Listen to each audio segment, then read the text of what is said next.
और भी थप्पड़ों की आवाजें गूंजने लगीं, साथ ही दयनीय चीखें भी। जो पक्षी तालाब के पास थे वे सभी डरकर भाग गए। थप्पड़ों और धमाकों की आवाजें गूंजती रहीं। अगरबत्ती जलाने में जितना समय लगता है, उसके बाद आखिरकार चीखना चिल्लाना बंद हो गया।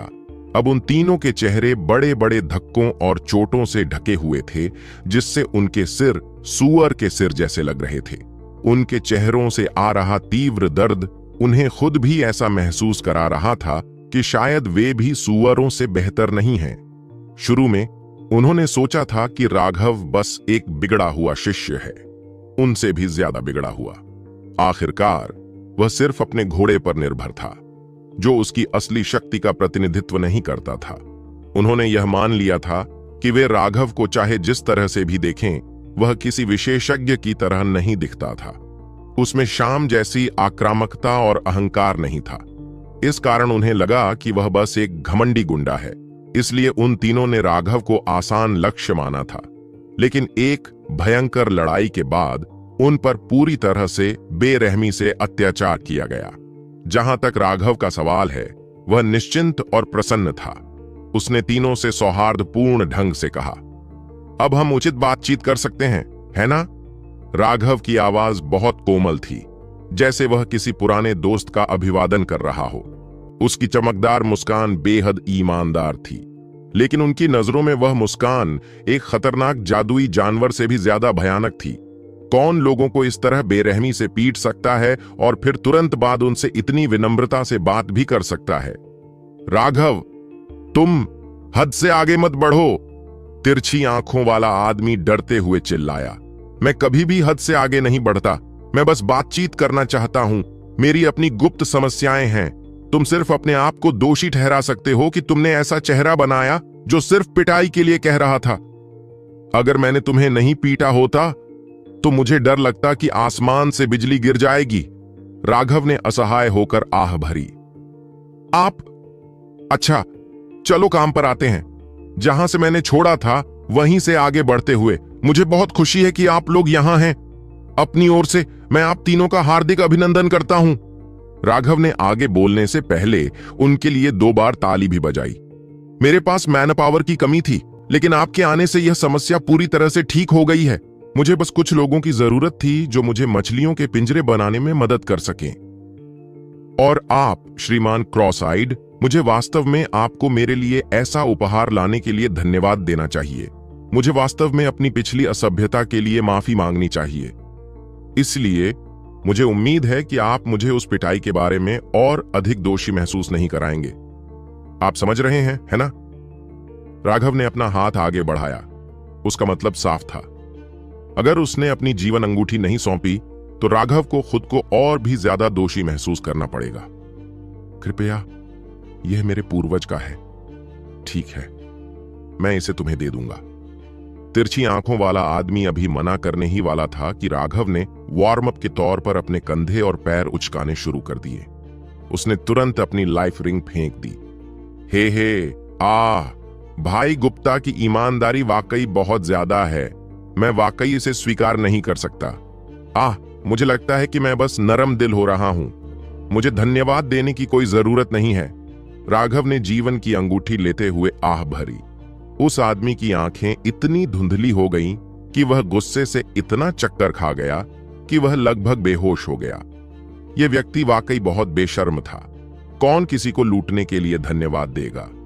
राघव, तुम भी एक शक्तिशाली मिश्रा परिवार से हो। तुम इतने बदमाश कैसे हो सकते हो? यह एक छोटे आदमी का आचरण है, उनमें से एक ने गुस्से से कहा। नहीं, मैं किसी शक्तिशाली मिश्रा परिवार से नहीं हूं, इसलिए छोटा व्यक्ति होना मेरे स्वभाव में है। बदमाश होना मेरा गुण है, लूटपाट करना मेरा पेशा है और दूसरों को पीटना मेरा सबसे बड़ा शौक है। राघव ने जीवन चक्र में प्रवेश करने के लिए अपनी दिव्य भावना का उपयोग करने की कोशिश की। इस बेशर्मी भरे प्रदर्शन से तीनों गुस्से से लाल हो गए। इसने महान शिष्यों के रूप में उनकी समझ को पूरी तरह से खत्म कर दिया। राघव को अपनी हैसियत की जरा भी परवाह नहीं थी। इससे वे क्रोधित और भयभीत हो गए। बस कुछ ही सांसों में राघव ने जीवन वलय की मूल आध्यात्मिक छाप को तोड़ दिया और यह देखने में कामयाब हो गया कि अंदर क्या था। राघव को यह देखकर आश्चर्य हुआ कि जीवन वलय वास्तव में स्थानिक वलय जैसा नहीं था। एक साफ सुथरा और चौकोर क्षेत्र होने के बजाय यह एक गोले के आकार का था। इसका क्षेत्रफल करीब 30 मीटर था। अंदर कुछ छोटे छोटे बगीचे थे। बीच में एक छोटा सा तालाब भी था। उसके चारों ओर कुछ छोटी छोटी झाड़ियां और पौधे थे। दिलचस्प। राघव ने अपना अमर गुलदाउदी निकाला और उसे जीवन वलय में रख दिया। अपनी आध्यात्मिक शक्ति का उपयोग करते हुए उसने एक छोटा सा छेद खोदा और उसे उसके भीतर लगा दिया। मूल रूप से अमर गुलदाउदी अपनी जड़ों के आसपास कुछ मूल मिट्टी छोड़ने के बावजूद अपने स्थानिक वलय में 3 दिनों के भीतर मर जाती। ऐसा इसलिए था क्योंकि जीवित चीजों को स्थानिक वलय के भीतर संग्रहित नहीं किया जा सकता था। यहां तक कि जीवित पौधों को भी बिना मरे संग्रहित नहीं किया जा सकता था। लेकिन इस समय अमर गुलदाउदी अभी तक मरी नहीं थी। हालांकि इसे यहां लगाने से यह आगे नहीं बढ़ पाएगी, लेकिन कम से कम यह मरेगी नहीं। एक जीवित अमर गुलदाउदी एक मृत गुलदाउदी से कहीं ज्यादा उपयोगी थी। ऐसा इसलिए था क्योंकि एक बार जब कोई कीमती प्राकृतिक खजाना मर जाता है तो उसका सार उसी तरह खो जाता है। यह ऐसी चीज थी जिसे टाला नहीं जा सकता था। लेकिन अब जीवन वलय के साथ यह अमर गुलदाउदी लंबे समय तक जीवित रह सकती है। यह दुर्भाग्यपूर्ण था कि इस जीवन वलय की गुणवत्ता बहुत ही घटिया थी, अन्यथा अमर गुलदाउदी जीवन वलय के भीतर बढ़ती रह सकती थी। इस अंगूठी की वजह से मैं आपकी टाइलैंड नहीं चुराऊंगा। राघव ने संतोष से अपना सिर हिलाया। यह सुनकर वे निश्चिंत हो गए, लेकिन भेंगापन लिए उस आदमी की आंखें दर्द से भर गईं। हालांकि उसे उस जीवन अंगूठी का कोई खास उपयोग नहीं था, लेकिन वह हमेशा ऐसे पेश आता था जैसे कि वह कोई दिव्य वस्तु हो। ऐसा इसीलिए था क्योंकि ऐसी चीजें बहुत कम संख्या में थीं और बहुत कम लोगों ने ही इसे धारण किया था या देखा था। चाहे वह किसी के साथ भी हो, जब तक वह अपनी जीवन अंगूठी दिखाता वह तुरंत ही ध्यान का केंद्र बन जाता। अपनी शेखी बघारने की कला से वह अपने पूर्वजों की महिमा का बखान करता। इसके अलावा चूंकि जीवन अंगूठी उतनी व्यावहारिक नहीं थी, इसलिए यह दूसरों को उसे लूटने के लिए प्रेरित नहीं करती और इसलिए इसे कभी भी छीना नहीं गया था। लेकिन अब वह राघव से टकरा गया था और यह बस हुआ था कि राघव को ऐसी चीज की जरूरत थी। इससे उस तिरछी आंखों वाले आदमी का दिल खून से लथपथ हो गया। मिस्टर क्रॉस आइड, मेरा उपनाम गुप्ता है, तिरछी नजर वाले आदमी ने जवाब दिया। भाई गुप्ता क्रॉस आइड, मेरा नाम रोहित है। राघव ने गुस्से में उसके चेहरे पर एक जोरदार थप्पड़ मारा। अब तुम्हारा नाम क्रॉस आइज है। अगर तुमने फिर से बीच में बोलने की हिम्मत की तो मैं तुम्हें मछलियों को खिलाने के लिए पानी में फेंक दूंगा। तिरछी नजरों वाले उस आदमी ने राघव को घूर कर देखा, लेकिन उसने फिर से अपना मुंह खोलने की हिम्मत नहीं की। अब तक वह इस बेशर्म बदमाश से पूरी तरह से डर चुका था।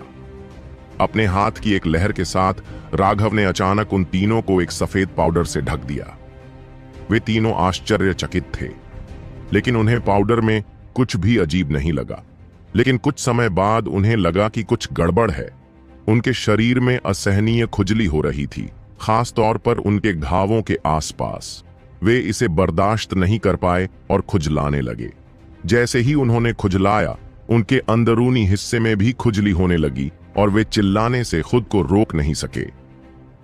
हे, मैंने देखा कि तुम लोगों को सहयोग करना पसंद नहीं है, इसलिए मैंने तुम लोगों को खुजली का पाउडर दिया है। अब हम व्यापार पर चर्चा कर सकते हैं। राघव ने अपना हाथ आगे बढ़ाया और उन्हें 3 औषधीय गोलियां दी। यह एक अस्थायी इलाज है। यह 2 घंटे के लिए खुजली को रोक सकता है। जब तक आप सभी ठीक से काम करते हैं, 2 घंटे बाद मैं आपको पूरा इलाज दूंगा। लेकिन अगर आप जिद्दी हैं तो आप इसे न खाने का विकल्प चुन सकते हैं। लेकिन मैं आपको अभी बता दूं कि मेरा खुजली वाला पाउडर साधारण नहीं है। अपनी त्वचा को खरोंचे बिना आप इसे रोक नहीं सकते। तीनों ने गुस्से में आकर उसकी दवा खाने का फैसला किया। दवा खाने के तुरंत बाद खुजली पूरी तरह गायब हो गई। ऐसा लग रहा था जैसे पहले जो खुजली हो रही थी वह बस एक सपना था। ठीक है, अब मैं तुम्हें तुम्हारे काम देता हूं। जाओ और कुछ शाखाएं काटकर मेरे लिए पिंजरे बनाओ। उन्हें मेरे यहां रखे पिंजरे के मानकों के अनुसार बनाओ। अगर तुम में से हर कोई 2 घंटे में एक नहीं बना सकता तो कोई उपाय नहीं है। उसके इतना कहने के बाद वे तीनों बस उसे बेवकूफी से देखते रहे। वह दुष्टता से हंसा। तुम बस वहां खड़े रह सकते हो, लेकिन मैं गारंटी देता हूं कि 2 घंटे बाद तुम इतने दर्द में होगे कि तुम जीना नहीं चाहोगे। वे तीनों तुरंत हरकत में आ गए। उन्होंने शाखाओं को काटना शुरू कर दिया और उन्हें राघव के पिंजरे के हिसाब से बुनना शुरू कर दिया। लेकिन राघव ने इन बिगड़ैल शिष्यों को बहुत ज्यादा आंका था। उन्होंने जो चीजें बुनी थीं, उनके कारण राघव को श्राप देना पड़ा। उनकी शाखाओं के बीच इतने बड़े अंतराल थे कि कछुआ भी तैरकर पार कर सकता था। इसका इस्तेमाल मछली पकड़ने के लिए कैसे किया जा सकता था? अरे ठीक से काम करो तुम क्रॉस आइज। क्या तुमने नहीं कहा था कि तुम चीजों को ठीक से देख सकते हो? क्या तुम पिंजरे बना रहे हो या नाव? क्या यह सही आकार का लग रहा है? अंततः राघव के पास उन्हें एक एक कदम करके काम करना सिखाने के अलावा कोई विकल्प नहीं था। तभी राघव को अपना दूसरा मछली का पिंजरा देखने का मौका मिला। उसे बाहर निकाला तो अंदर से छींटे आने लगे। इसमें वास्तव में 7 हैं। आखिरकार राघव ने इस पिंजरे को लगभग 2 गुने समय तक पानी में छोड़ा था। उसने घास में लपेटकर पिंजरे में रखी दवाई की गोली को देखा। इतने समय तक पानी में भिगोने के बावजूद वह बिल्कुल भी नहीं घुली थी। राघव ने इस बारे में सोचा और एक खंजर लेकर औषधीय गोली को छोटे छोटे टुकड़ों में काटने का फैसला किया। इस तरह से निकलने वाला स्वाद और भी गाढ़ा हो जाएगा। फिर उसने उसे वापस पानी में फेंक दिया। जब वह अपने मूल स्थान पर लौटा तो उसने देखा कि उन तीनों ने बुनाई पूरी कर ली थी। हालांकि वहां अभी भी कई छोटे छोटे अंतराल थे, लेकिन उन्होंने उन स्थानों को ढकने के लिए कुछ पतली शाखाओं का इस्तेमाल किया था। हालांकि यह बदसूरत था, लेकिन कम से कम इसका इस्तेमाल ज्यादा मछलियां पकड़ने के लिए किया जा सकता था। एक बार जब वे इसमें तैर गए तो वे बच नहीं पाएंगे। इस समय उन तीनों के हाव भाव कुछ बदसूरत थे। उनके शरीर लगातार कांप रहे थे। जाहिर है खुजली वाला पाउडर उन पर फिर से असर करने लगा था, लेकिन पिछली बार के अनुभव के कारण वे फिर से खुजली करने की हिम्मत नहीं कर पाए और केवल कड़वाहट से इसे सहन कर सके। राघव को आते देख तीनों ने उसकी ओर उम्मीद भरी निगाहों से देखा। अब तक वे समझ चुके थे कि राघव कितना भयानक था और उसे भड़काने के लिए कुछ भी करने की हिम्मत नहीं जुटा पाए। राघव ने उन्हें नई औषधीय गोलियां दी जो उन्हें 6 घंटे तक खुजली से बचा सकती थीं। वह जानता था कि उनके पिछले अनुभव के कारण वे भागने की हिम्मत नहीं कर पाएंगे। तीनों ने पानी के किनारे रहकर उसके लिए मछली के पिंजरे बुनने का काम किया। यह कहने की जरूरत नहीं थी कि इस दबाव में उनकी बुनाई का हुनर बहुत तेजी से बढ़ा। अगर एक दिन ऐसा भी आया कि वे खेती करने में सक्षम नहीं रहे, तो भी वे अपनी बुनाई पर निर्भर रहकर अपना जीवनयापन कर सकते थे। पूरे दिन के बाद उन्होंने 30 से ज्यादा मछलियों के पिंजरे बनाए। राघव ने उन्हें पानी में फेंक दिया और ज्यादा मछलियां आकर्षित करने के लिए उन्हें कम से कम कई 100 मीटर की दूरी पर रखा। पूल के चारों ओर एक चक्कर लगाने में उसे करीब 4 घंटे लगते थे। वह लगातार चक्कर लगाता रहता, पिंजरे उठाता और मछलियों को इकट्ठा करता। चूंकि औषधीय गोली की अपनी सीमाएं थीं, इसलिए राघव को अब और पिंजरों की जरूरत नहीं थी। उसने उन तीनों को पिंजरे लाने के लिए कहा और वह वहीं बैठा रहा और इंतजार कर रहा था कि वे उसके लिए वंडर कार्प्स की बाल्टी लेकर आए। 2 दिन बाद राघव की जीवन अंगूठी में सैकड़ों वंडर कार्प्स थे। राघव ने आखिरकार मछली पकड़ना बंद करने का फैसला किया। एक कारण यह था कि औषधीय गोली अंततः घुल गई थी और दूसरा कारण यह था कि उसके पास अस्थायी रूप से अपने उपयोग के लिए पर्याप्त मछलियां थीं। किसी भी मामले में वह भविष्य में जुआंटियन मठ के भीतर ही रहेगा। उसके लिए अभी भी और अधिक पाने के अवसर होंगे, इसलिए उसे सभी मछलियां ले जाने की कोई जरूरत नहीं थी। पूल के बगल में एक छोटी सी आग जल रही थी। दर्जनों वंडर कार्प्स पकाए जा रहे थे, जिसकी गंध से लोगों के मुंह में पानी आ रहा था। यहां तक कि राघव को भी लगातार अपनी लार निगलनी पड़ रही थी। ठीक है, आप सभी ने कड़ी मेहनत की है। ये मछलियां आपका इनाम हो सकती हैं। खाने के बाद आप निकल सकते हैं। राघव ने मछली उठाकर खाना शुरू कर दिया। जैसे ही उसने एक टुकड़ा काटा, उसका स्वाद तुरंत उसके मुंह में फैल गया, जिससे उसे और भी ज्यादा खाने की इच्छा हुई। बस वही एक खाने के बाद उसने खुजली की दवा उन्हें थमा दी और अकेले ही चला गया। तीनों ने उसे जाते हुए देखा और फिर एक दूसरे की तरफ देखा। वे बेतहाशा खाना खाने लगे। कुछ ही पलों में उन्होंने उन सभी को पूरी तरह से खा लिया। यह राघव इतना भी बुरा नहीं है, उनमें से एक ने अपने होंठ चाटते हुए कहा। आप बॉस शाम को यह बात बिल्कुल नहीं सुना सकते। याद रखें कि हम किस गुट में हैं, तिरछी आंखों वाले आदमी ने कहा। उन तीनों के दिल कांप उठे और उन्होंने जल्दी से सिर हिला दिया। ठीक है, इस मामले को ऐसे ही रहने दो, कोई कुछ नहीं बोलेगा, वरना अगर बॉस शाम को इस बारे में पता चल गया तो उसे लगेगा कि हम बहुत बेकार हैं और वह हमें बाहर निकाल देगा, उसने गंभीरता से कहा। इसके बाद वे तीनों भी वहां से चले गए। बेशक राघव को इस बात की परवाह नहीं थी कि वे तीनों उसके बारे में क्या सोचते हैं। वैसे भी उसने पहले ही कुछ अच्छा हासिल कर लिया था। उन्हें इतनी अच्छी दावत देने के बाद वे बराबरी पर आ गए। एक छोटे से पहाड़ पर चलते हुए अचानक एक आवाज ने उसका ध्यान आकर्षित किया। राघव! राघव ने आश्चर्य से पीछे मुड़कर देखा तो एक युवती उसकी ओर देख रही थी। तुम? वह उसे पहचान नहीं पाया, लेकिन उसने उसका नाम पुकारा था। मैं माधव हूं, हम दोनों बहन नेहा के गुट का हिस्सा हैं, उसने जल्दी से समझाया। ओह, क्या तुम्हें कुछ चाहिए? राघव ने पूछा। मैंने सुना है कि बहन नेहा शाम के खिलाफ लड़ रही है। जाहिर है यह यहां से ज्यादा दूर नहीं है, उसने चिंतित होकर कहा। तो फिर मैं उन्हें एक अच्छी लड़ाई की शुभकामना देता हूं।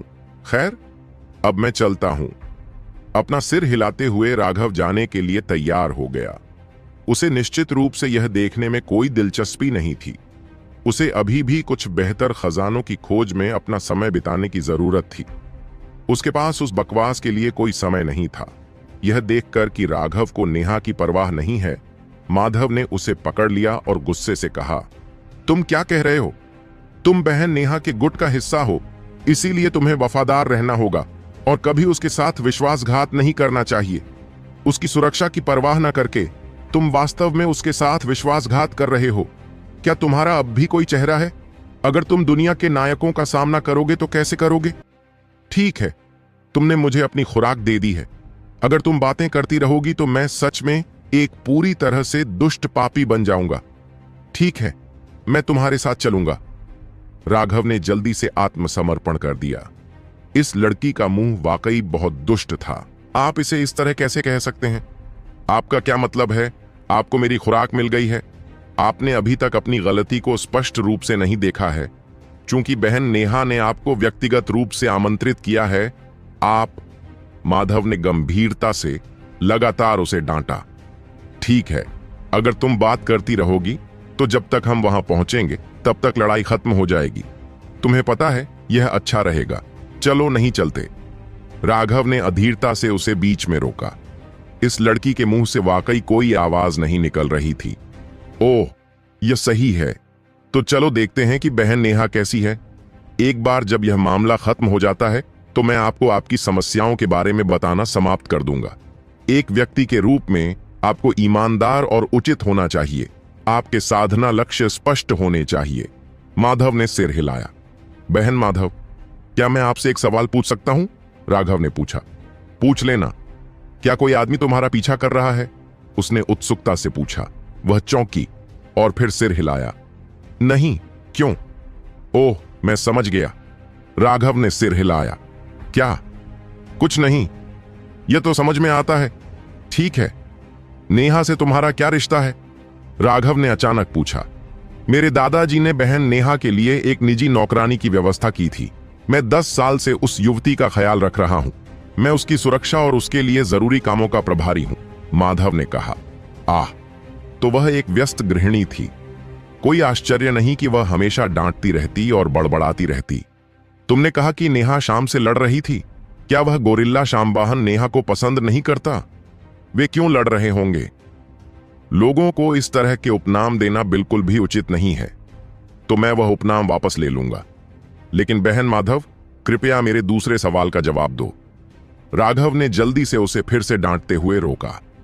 तुम सही कह रहे हो, शाम को बहन नेहा पसंद है, लेकिन जब कोई पुरुष किसी महिला की ओर आकर्षित होता है तो वे शायद ही कभी उसे लुभाने और उसके पीछे भागने की कोशिश करते हैं। इसके बजाय वे उन्हें प्रभावित करने और उन्हें वश में करने के लिए मार्शल बल का उपयोग करना पसंद करते हैं, जिससे वह अडिग रूप से उनका अनुसरण करती है। यह सामान्य तरीका है जिससे आप पुरुष चीजों को संभालना पसंद करते हैं, माधव ने कहा।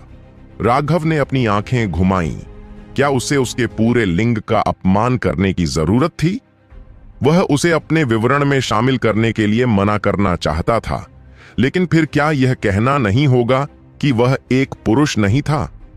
उसने चुप रहने का फैसला किया, लेकिन उसके शब्दों से उसे खेती की दुनिया के बारे में एक नई समझ हासिल हुई। एक आदमी का आकर्षण सीधे तौर पर उसकी सैन्य शक्ति से जुड़ा हुआ था। यह जानवरों के साम्राज्य की तरह ही था। केवल मजबूत गोरिल्ला के पास ही अधिक साथी रखने की योग्यता थी। हालांकि वह ऐसी व्यवस्था का मजाक उड़ाता था, लेकिन साधना की दुनिया में प्रवेश करने के बाद उसने देखा कि बाकी सब बेकार था। मार्शल ताकत ही एकमात्र ऐसी चीज थी जिस पर कोई भरोसा कर सकता था। इसके अलावा साधना जगत के मानक धर्मनिरपेक्ष दुनिया के मानकों से बिल्कुल विपरीत थे। वे अविश्वसनीय रूप से बर्बर थे। व्यावहारिक रूप से कोई नैतिकता या आचार विचार नहीं था। ताकत ही सब कुछ थी। राघव ने दुखी होकर कहा, क्या इस दुनिया में रहकर मैं भी वैसा ही बन जाऊंगा? उन्होंने पूछा। वे क्यों लड़ रहे हैं? ऐसा लगता है कि उन्होंने उसी समय एक खजाना देखा था। कोई भी इसे दूसरे को नहीं देना चाहता, इसलिए वे इसे हल करने के लिए केवल मार्शल शक्ति का उपयोग कर सकते थे, माधव ने समझाया। खजाना? राघव की आंखें चमक उठीं। ऐसी चीज जो नेहा और शाम को बिना किसी हिचकिचाहट के लड़ने के लिए मजबूर कर सकती है, वह निश्चित रूप से कुछ अच्छी चीज ही होगी। खांसी? अब जब बहन नेहा खतरे में पड़ गई है तो उसके अधीनस्थ के रूप में मुझे उसे बचाना होगा। भले ही मुझे आग और पानी से गुजरना पड़े, अपने जीवन का बलिदान देना पड़े। बहन की दया और संरक्षण को वापस करने के लिए मुझे निश्चित रूप से बहन को इस खजाने को जब्त करने में मदद करनी चाहिए, राघव ने वफादारी से कहा। उसी समय उसकी गति बढ़ गई, क्योंकि वह और भी तेजी से भाग रहा था। माधव चौंक गई, लेकिन फिर वह कृतज्ञतापूर्वक मुस्कुराई, यह सोचकर कि राघव ने आखिरकार चीजें ठीक कर ली हैं और एक अच्छा इंसान बन गया है। ऐसा लग रहा था कि उसने यह नहीं देखा कि राघव के मदद करने के शब्द पूरी तरह से ईमानदार नहीं थे। राघव को आगे बढ़ता देख उसने भी अपनी गति बढ़ा दी, लेकिन उसे आश्चर्य हुआ कि अब जबकि वह तेज हो गया था, उसकी गति से अतुलनीय थी। इसके अलावा वह यह भी स्पष्ट रूप से देख सकती थी कि अपनी गति के बावजूद वह किसी भी युद्ध कौशल का उपयोग नहीं कर रहा था। माधव ने जितनी तेजी से हो सके उसके साथ चलने की कोशिश की, लेकिन वह मुश्किल से ही उसके पीछे चल पाई। एक पहाड़ को पार करते हुए वे एक घाटी में पहुंचे। घाटी के भीतर दर्जनों लोग बेहद उग्रता से लड़ रहे थे। उस भीड़ से बाहर एक चट्टान के सामने दो लोग खड़े थे। उनमें से एक असाधारण रूप से बड़ा था, जबकि दूसरा असाधारण रूप से लचीला और सुंदर था। वे स्वाभाविक रूप से शाम और नेहा थे। शाम के पूरे शरीर पर प्रकाश की पतली रेखाएं छाई हुई थीं। वे लगातार टिमटिमा रही थीं। दरअसल वे बिजली की अनगिनत बहती हुई लड़ियां थीं। उसके शरीर के चारों ओर बिजली के झटके महसूस हो रहे थे। उसकी निगाहें भी बिजली की तरह चमक रही थीं। उसके एक घूंसे से ही अंतरिक्ष में ऐसा विस्फोट हो रहा था मानो वह फट रहा हो। जहां तक उसके सामने खड़ी नेहा की बात है, तो उसके शरीर पर हवा बह रही थी। उसके हाथ के हर मोड़ पर हवा की धारें निकल रही थीं। उसकी हवा की धारें उसे चारों ओर से घेरे हुए थीं। उसकी भव्यता शाम से जरा भी कम नहीं थी। हवा के ब्लेड और बिजली लगातार टकरा रहे थे। लगातार गड़गड़ाहट हो रही थी। उनके नीचे की जमीन टुकड़े टुकड़े होकर कुचली जा रही थी। यह वाकई एक दुर्लभ शो है। उन दोनों में अविश्वसनीय रूप से महान शक्ति थी। ऐसी लड़ाई देखने का यह एक दुर्लभ अवसर था। तुम बस किसका इंतजार कर रहे हो? जल्दी से जाओ और मदद करो। माधव भी आ गया। खांसी? मैं सिर्फ देख नहीं रहा हूं, मैं स्थिति की जांच कर रहा हूं और युद्ध की योजना बना रहा हूं। तभी मैं वास्तव में बहन नेहा की मदद कर सकता हूं, राघव ने चालाकी से समझाया। हकीकत में राघव कोई कार्रवाई नहीं करना चाहता था। उसके लिए अपनी असली ताकत बचाकर रखना बेहतर होगा। इसके अलावा उसे केवल नेहा के गुट में इसलिए खींचा गया था क्योंकि उसने उसे धोखा दिया था। कौन जानता था कि भविष्य में उसके लिए उसके पास क्या योजनाएं थीं। तथ्य यह है कि उसने पहले ही उसे धोखा नहीं दिया था। यह पहले से ही काफी भाग्यशाली था। यह उचित है। फिर जल्दी से निरीक्षण समाप्त करो, मैं जाकर पहले मदद करूंगा। माधव ने वास्तव में उस पर विश्वास किया और घाटी में कूद गया, भीड़ में भाग गया। तभी राघव ने देखा कि दो पक्षों के बीच लड़ाई का बड़ा बवाल मच गया था। ध्यानपूर्वक देखने पर उन्हें पता चला कि यह जनसमूह श्याम और नेहा के गुटों में विभाजित था। उसे यह तभी समझ में आया जब उसने कुछ जाने पहचाने चेहरे देखे। वे ऐसे लोग होने चाहिए थे जिनके परिवार ने उन्हें पद पर बिठाया हो, न कि वे जिन्हें श्याम या नेहा व्यक्तिगत रूप से जानते हों। इसमें कोई आश्चर्य की बात नहीं थी कि वे इस अवसर पर आए। यह उनके लिए अपने गुटों के सामने अपनी शक्ति दिखाने का सबसे अच्छा समय था। हालांकि ऐसा लग रहा था कि नेहा का पक्ष काफी कमजोर था। कौन जानता है कि ऐसा इसलिए था क्योंकि उसका गुट कमजोर था, या फिर मजबूत सदस्य अभी तक नहीं आए थे, लेकिन अपने विरोधियों के दबाव में उन्हें कदम दर कदम पीछे हटना पड़ा। यहां तक कि माधव की चरम रक्त संघनन शक्ति के जुड़ने से भी इसमें कोई बदलाव नहीं आया। वे एक निम्नतर स्थिति में फंस गए थे। युद्ध क्षेत्र का संक्षिप्त निरीक्षण करने के बाद राघव ने चारों ओर खोजना शुरू किया और अंततः उसे वह मिल गया जिसकी उसे तलाश थी। वाह, तो यह 9 पत्ती वाला ऑर्किड था। कोई आश्चर्य नहीं कि वे लड़ेंगे। 9 पत्ती वाला ऑर्किड एक अत्यंत दुर्लभ औषधीय पौधा था। इसके कई उपयोग थे, लेकिन इसका मुख्य उपयोग शरीर को पोषण देना था। इसकी शक्तिशाली औषधीय ऊर्जा शारीरिक शक्ति को बढ़ा सकती है। इसे सीधे खाने से भी कोई समस्या नहीं है, लेकिन अगर इसे औषधीय गोली के रूप में परिष्कृत किया जाए तो इसका प्रभाव कई गुना बढ़ जाएगा। भौतिक शरीर की शक्ति को बढ़ाने के अलावा इससे त्वचा को चिकना बनाने और झुर्रियों को कम करने में भी मदद मिली, जिससे व्यक्ति की त्वचा और भी अधिक चमकदार हो गई। यह स्पष्ट था कि श्याम अपनी शारीरिक शक्ति बढ़ाने के लिए 9 पत्ती वाले ऑर्किड की तलाश में था। जहां तक नेहा की बात है, तो ऐसा लगता था कि वह इस दिव्य खजाने की तलाश में थी जो उसे तुरंत और भी आकर्षक बना सकता था। महिला जितनी अधिक सुंदर होगी, वह उतनी ही अधिक सुंदरता की इच्छा करेगी, और इसलिए कोई भी पक्ष दूसरे को इसे प्राप्त करने नहीं देगा, जिससे उनमें लड़ाई हो जाएगी। और जब यह खबर फैली कि उन्होंने लड़ाई शुरू कर दी है, तो उनके गुट के सभी विशेषज्ञ मदद के लिए एकत्र हो गए। यहां तक कि राघव भी 9 पत्ती वाले ऑर्किड की ओर कुछ हद तक आकर्षित था। भौतिक शरीर को पोषण देने वाला उसका पौधा निश्चित रूप से चमत्कारी था, और रक्त संघनन साधकों के लिए यह न केवल शरीर को पोषण दे सकता है, बल्कि शिरोबिंदुओं का विस्तार भी कर सकता है। हालांकि राघव के शरीर को पहले ही स्पिरिट वर्ल्ड एक्सपर्ट द्वारा सुधारा जा चुका था। राघव ने अनुमान लगाया कि भले ही उसे 9 पत्ती वाला ऑर्किड मिल जाए, लेकिन इसका उस पर ज्यादा असर नहीं होगा। लेकिन अगर वह इसे एक औषधीय गोली में परिष्कृत कर दे, तो यह कुछ हद तक प्रभावी हो सकती है। 9 पत्ती वाला ऑर्किड एक चट्टान पर स्थित था। वहां पहुंचने के लिए उसे युद्ध से गुजरना होगा। यह बहुत स्पष्ट होगा, और इसे प्राप्त करने की उसकी संभावना बहुत कम होगी। इसके अलावा अगर वह उस भीड़ से गुजरने की कोशिश भी करता, तो उसे जरूर पहचाना जाता। फिर ऐसा कोई रास्ता नहीं था जिससे वह लड़ाई में शामिल न हो। वह सीधे 9 पत्ती वाले ऑर्किड के पास नहीं जा पाता। कुछ देर तक देखने के बाद उसने पाया कि दोनों पक्ष पूरी तरह से एक दूसरे पर ध्यान केंद्रित कर रहे थे। वे 9 पत्ती वाले ऑर्किड पर ज्यादा ध्यान नहीं दे रहे थे।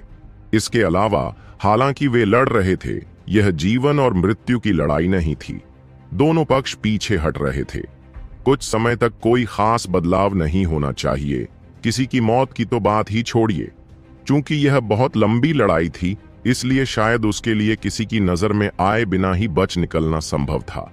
वह उन्हें एक दूसरे को पीटने देगा और चुपके से उस औषधीय पौधे को छीन लेगा। राघव मुस्कुराया और चुपचाप पीछे हटने लगा। तभी एक आवाज सुनाई दी, अरे राघव, जल्दी करो और मदद के लिए आओ।